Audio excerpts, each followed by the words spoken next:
It began with a text message. Just a simple "I got the job."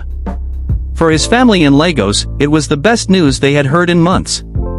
A tech company in Thailand had offered him a position in digital marketing. He was flying out the next morning. But days later, the messages stopped. His phone went silent. His social media accounts vanished. And the job, the company, the offer, never existed. Somewhere across Asia, thousands of men and women from Nigeria, India, China, Malaysia, Kenya, and beyond are trapped inside fortified compounds. Forced to scam strangers online. Starved. Beaten. Sold from one gang to another like property. They are the new slaves of the digital age, building an empire of lies, one message at a time. And for years, no one believed them. Until Interpol uncovered what could be the largest online scam operation in modern history, stretching across continents, powered by AI, and fueled by human misery. This is the story of how fake job ads became human traps. How technology became a weapon. And how billions of dollars were made from a crime hiding in plain sight.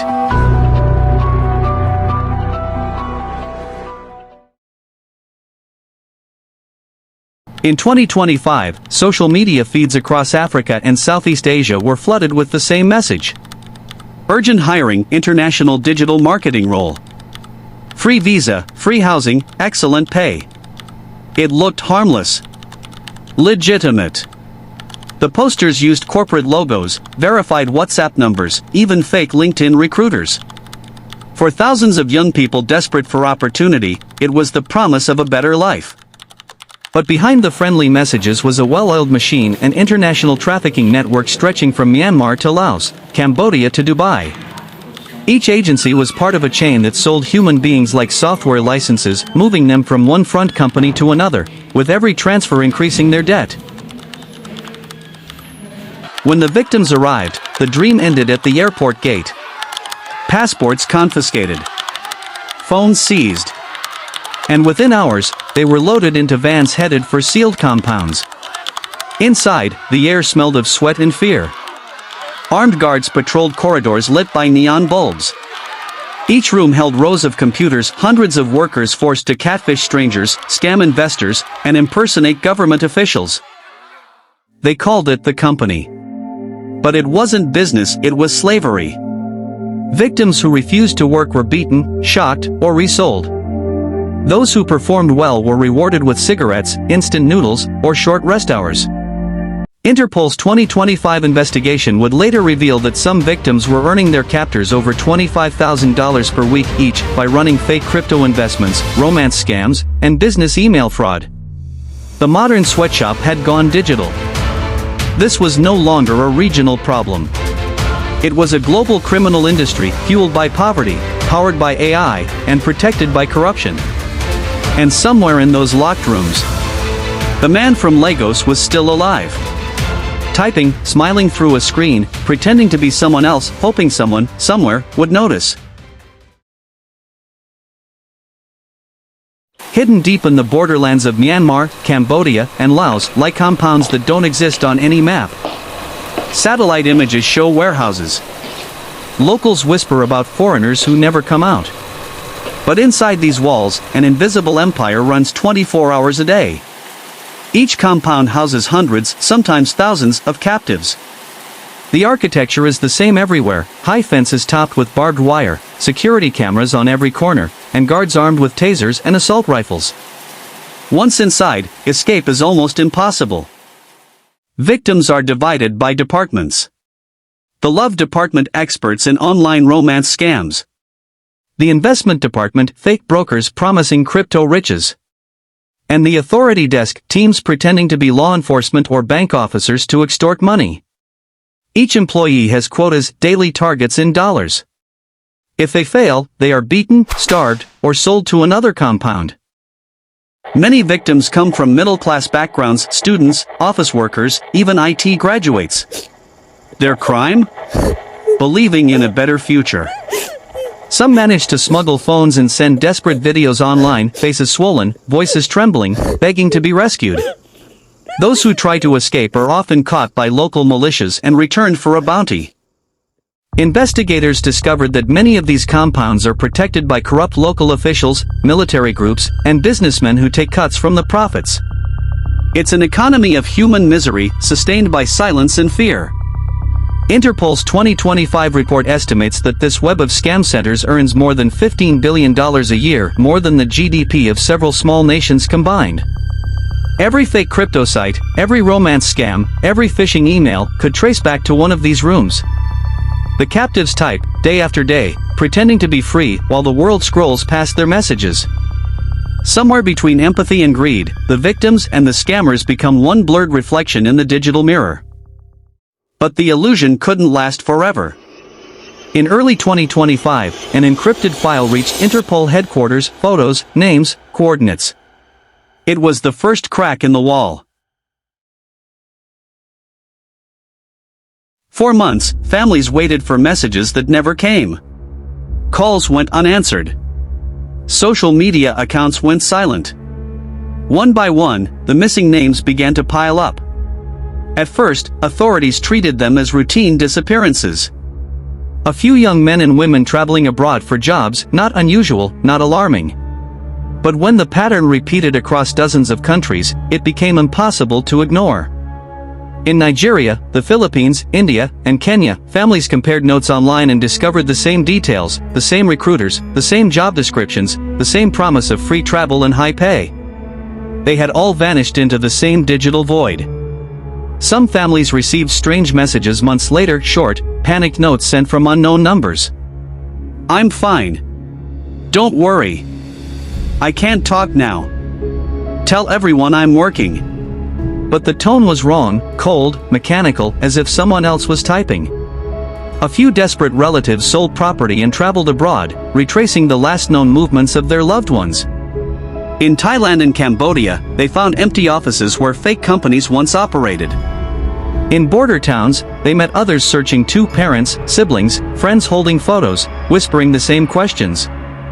What they discovered was worse than they had imagined. Entire hostels, apartments, and recruitment centers had become funnels into scam compounds. Victims were moved at night across rivers and forests, guarded by armed men. Some survivors who escaped told stories of violence, torture, and death. Many never made it out. Interpol began piecing together these testimonies, connecting missing person reports from dozens of countries into a single global map of trafficking and fraud. Behind each missing person was a business front, a fake website, a chain of bank accounts that led to the same destinations: casinos, private mansions, and cryptocurrency wallets. By late 2024, the evidence was overwhelming. Interpol issued its first coordinated operation across Southeast Asia, raiding several compounds in Myanmar and Cambodia. Hundreds of people were rescued, but it was only a fraction of the total. For every victim found, 10 more remained trapped somewhere, typing messages they didn't believe, smiling through a screen they couldn't escape. The world finally began to notice, but for the families, the discovery brought little comfort. Their children were no longer missing. They were enslaved. And that truth was harder to bear than the silence. The scam compounds did not operate in isolation. They were nodes in a single, organized structure, a digital empire built on deception and protected by complexity. At the top sat investors and criminal financiers scattered across China, Taiwan, Singapore, and Dubai. Many had legitimate businesses on paper: tech startups, casinos, real estate firms. These were merely shells that laundered billions siphoned from victims around the world. Beneath them worked the logistics networks, middlemen who specialized in human cargo. They recruited, transported, and sold people like data points, each victim assigned a cost and expected yield. Then came the managers, the ones who turned chaos into profit. They organized the work floors, set quotas, and maintained the illusion of professionalism. They spoke multiple languages, wore suits, and quoted marketing jargon. To them, scamming was a business model. Finally, at the bottom, were the captives, forced to become actors in a performance of trust. Some learned scripts line by line, pretending to be investment experts, lovers, or government officials. Others wrote software to automate their own exploitation. Every click, every message, every stolen dollar was logged into spreadsheets. It was industrialized fraud, run with the precision of a multinational corporation. Interpol analysts discovered that the empire's money flowed through cryptocurrency mixers, online casinos, and offshore accounts before re-emerging as luxury cars, resorts, and political donations. The criminals did not need to hide in shadows anymore. The internet itself was their cover. This was the anatomy of the new underworld: borderless, cashless, faceless. Technology changed everything.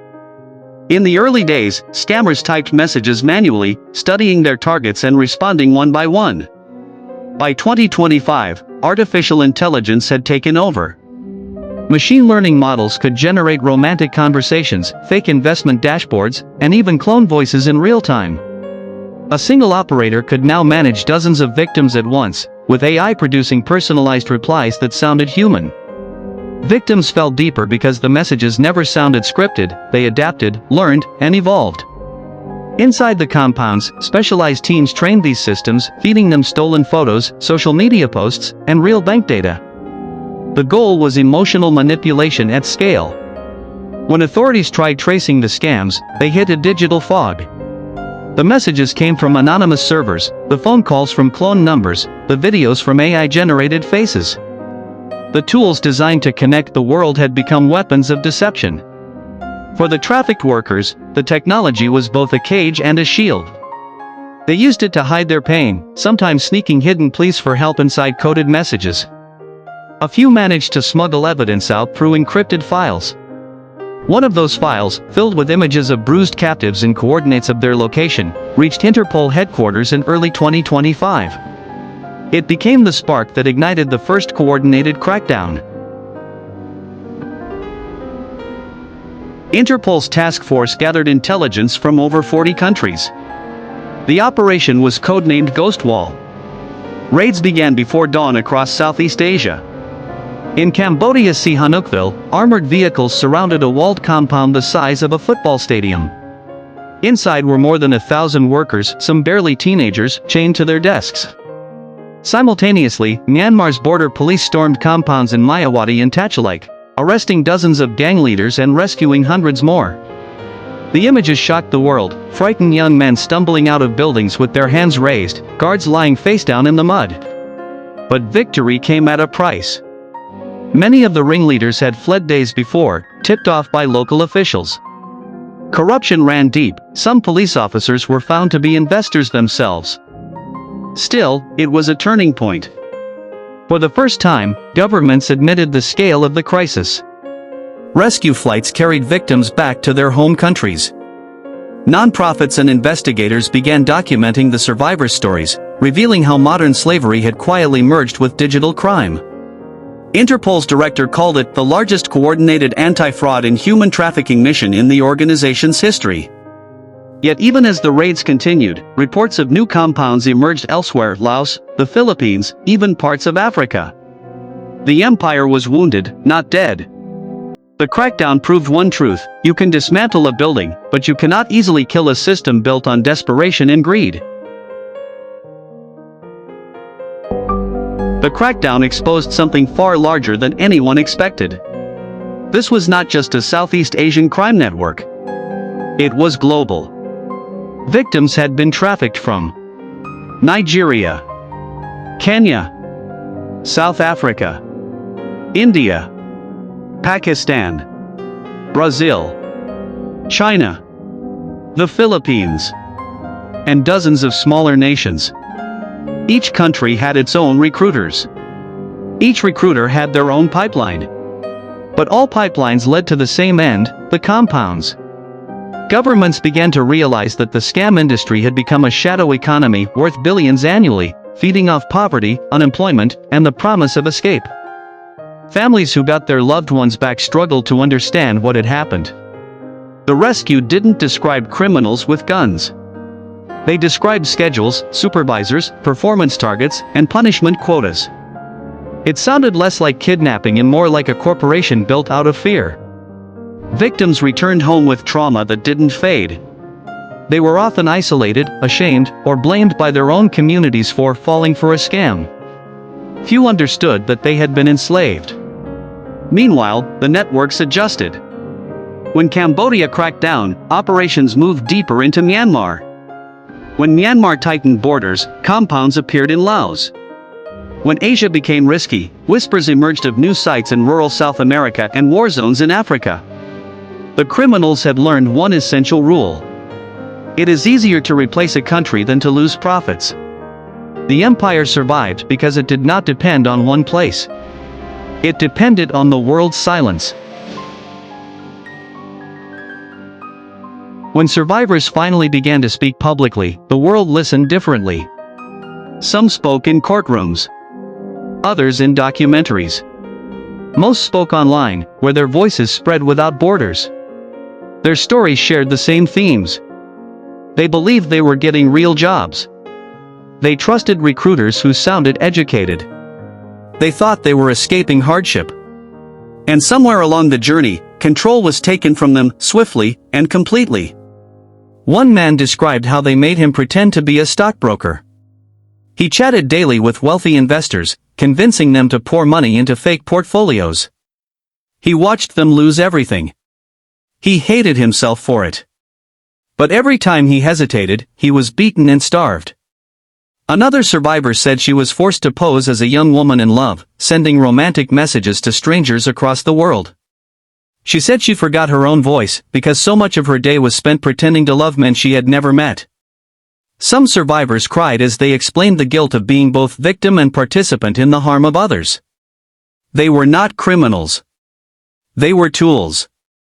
They were weapons sharpened against the world. But in their testimonies, the truth became undeniable. This was modern slavery, disguised as online business. Their voices turned the invisible into the undeniable. Escape was never easy.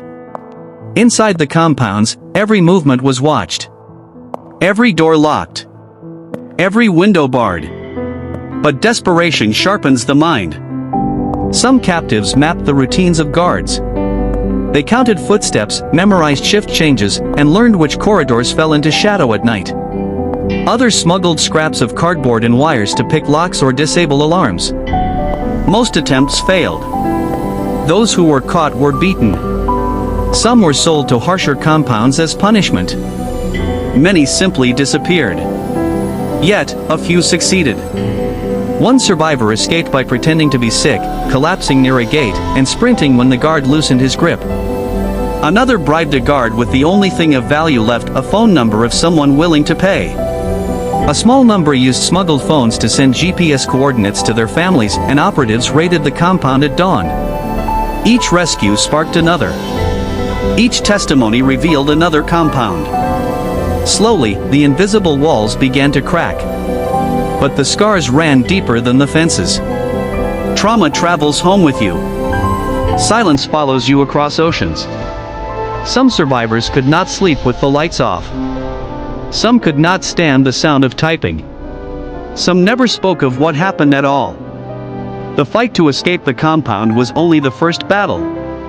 The fight to escape the memory would last much longer. The empire of digital slavery did not rise overnight. And it will not fall in a single raid. This is a new kind of crime. Borderless, wireless, faceless, and profitable. As long as poverty creates desperation. As long as technology outpaces regulation. As long as someone can be convinced to trust a stranger online. The system will adapt. The scam centers will move. The chains will remain invisible. But the world is no longer silent. Interpol has named the networks. Survivors have found their voices. Families are refusing to look away. Truth is a light. And shadows cannot survive where light persists. This is not just a story of captives and captors. It is the story of a world learning to see the crimes hidden behind the screen. And a reminder. Not every message that appears on your phone comes from someone who is free. Thanks for watching. If you love true crime, unsolved mysteries, and stories of criminal genius, hit that subscribe button, turn on notifications bell, and stay tuned for more real-life crime documentaries from the Crime Journal.